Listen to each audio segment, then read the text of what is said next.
আলী রাদিয়াল্লাহু আনহু থেকে বর্ণিত আছে রাসূলুল্লাহ সাল্লাল্লাহু আলাইহি ওয়াসাল্লাম বলেছেন, হাদিসটা খুব ভালো করে শুনুন। রাসূলুল্লাহ সাল্লাল্লাহু আলাইহি ওয়াসাল্লাম বলেছেন, যখন আমার উম্মত এই 15টা পাপে লিপ্ত হবে, এই 15টা পাপে লিপ্ত হবে, তখন তাদের উপর আল্লাহর পক্ষ থেকে আযাব এবং গজব আসতে শুরু করবে।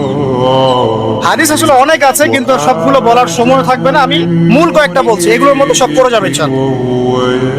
যখন আমার উম্মত এই 15টা কাজ করবে, তখন তাদের উপর আল্লাহর পক্ষ থেকে আযাব এবং গজব অবধারিত আসবে। এক নাম্বার পাপ যখন এই উম্মতের মানুষ করবে, যখন তারা গনিমতের মালকে ব্যক্তিগত সম্পদ মনে করবে। গনিমতের মাল বোঝেন? রাষ্ট্রীয় সম্পদ, পাবলিক প্রপার্টি, এটাকে যখন মানুষ ব্যক্তিগত সম্পদ মনে করে ব্যবহার করা শুরু, এটা কি মিল পাওয়া যায়? আচ্ছা। 2 নাম্বার, যখন কারো কাছে আমানত রাখা হবে, আমানত, এবং সে এটাকে ব্যক্তিগত সম্পদ মনে করবে। বুঝতে পারছেন? আমানত রেখেছে, এটা খেয়ানত না করাটাই কর্তব্য, কিন্তু এটাকে যখন ব্যক্তিগত সম্পদের মতো মানুষ ইউজ করবে, শেষ করে ফেলবে, নষ্ট করে ফেলবে, তখন আল্লাহর আযাব আসবে। 3, যখন মানুষ যাকাত আদায় করাটাকে জরিমানা মনে করবে, যাকাত দিতে চাইবে না, যাকাতটাকে জরিমানা মনে করবে। কি সমস্যা, কি বার্ডেন, যাকাত আবার দেওয়া লাগে কেন? আমরা তো ট্যাক্স দেই। যাকাতকে মানুষ জরিমানা মনে করবে। একটু চিন্তা করে দেখবেন যে বাংলাদেশে কত পার্সেন্ট মুসলিম নামাজ পড়ে আর কত পার্সেন্ট মুসলিম যাকাত দেয়। শুধু যাকাতের টাকাগুলো যদি আমরা একত্রিত করতে পারতাম, বড় বড় মেগা প্রজেক্ট করা সম্ভব ছিল, অনেক বড় বড় প্রজেক্ট করা সম্ভব ছিল, অনলি যাকাতের টাকা দিয়ে। আর যাকাতের টাকা 1 বছরে শেষ হয়ে যায়, পরের বছর আবার ঘুরে আসবে। ঠিক আছে, ইসলামিক ইকোনমিক্সের বেসই হলো যাকাত। এটা নিয়ে আমরা ইনশাআল্লাহ আরেকদিন কথা বলবো।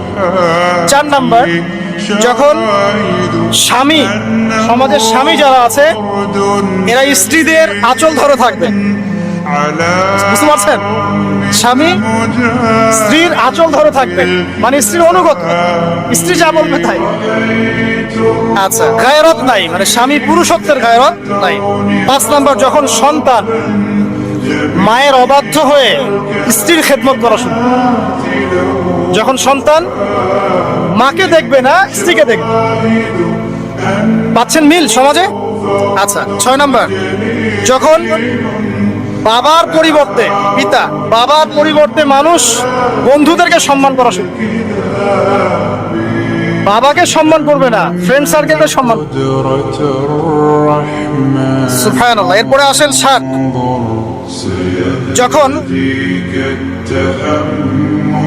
আমার কথা রাগ করেন না, এটা হাদিসে আছে, যখন সমাজের নিকৃষ্ট মানুষদেরকে নেতৃত্ব দেওয়া হবে। এটা হাদিসে আছে, সমাজের নিকৃষ্ট মানুষকে যখন নেতৃত্বের আসনে বসাবে মানুষ, তখন সমাজে আল্লাহর গজব আসবে। হাদিস তিরমিজি 2211 নম্বর। এরপরে 8, নবী সাল্লাল্লাহু আলাইহি ওয়াসাল্লাম বলছেন, যখন কোনো ব্যক্তিকে সম্মান করা হবে তার টর্চার থেকে বাঁচার জন্য, যখন কোনো মানুষের সম্মান করা হবে তার শাস্তি থেকে বাঁচার জন্য, মানে মানুষ মন থেকে সম্মান আসছে না, ভয়ে আপনি সম্মান দিচ্ছেন, এই অবস্থা যখন আসবে তখন আল্লাহর আযাব আসবে। তারপরে 9, যখন মসজিদের মধ্যে, দেখবেন অনেক মসজিদ আছে বাংলাদেশে, মসজিদের মধ্যে হট্টগোল বেড়ে যাবে, মসজিদের মধ্যে হট্টগোল বেড়ে যাবে।